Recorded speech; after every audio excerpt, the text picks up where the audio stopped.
তোমাদের পরিস্থিতি শিকার নেক্সট শর্ট ফিল্ম আজকে দ্বিতীয় নাম্বার শুট, মানে দ্বিতীয় দিনের শুট, আরো একদিন শুট হবে।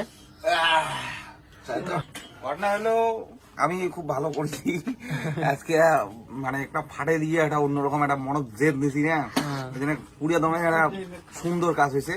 অবশ্যই দেখবেন মিস্টার সজল অফিসিয়ালে, সুন্দর কাজ হবে। আর সজল অফিসিয়াল বরাবরই ব্র্যান্ড, ভালো ভালো কাজ দেয় অবশ্যই। তো আজকের উন্নতি বলতেছি, কে কে উন্নতি ভালো করছে। জয়া রিভিল করা যাবে না, ওটা রিভিল করা যাবে না, কে কোন রোলে আছে বলা যাবে না, সরি। তো জয়া ভালো করছে, এই যে আমাদের কানাইদা ভালো করছে, তবে এই মালটাও আছে দেখানো এখন পরে অবশ্যই। তবে আমি তো জানোই কেমন করি। আজকে সব থেকে ভালো প্রীতম ভাই, প্রীতম।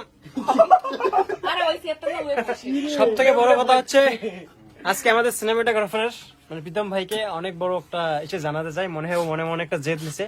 আজকে শুট গুলো কিন্তু সেই নিছে, আমি একটা অ্যাওয়ার্ড দেওয়া হবে বেস্ট ক্যামেরাম্যান। আজকে শুট গুলো কিন্তু ভালো ভালো নিছে। যাই হোক, শর্ট ফিল্মটা আসলে আপনারা বুঝতে পারবেন কিরকম হয়েছে। ওকে, জিও জিও মিস্টার সজল অফিসিয়াল জিন্দাবাদ। Tata tata. Good night.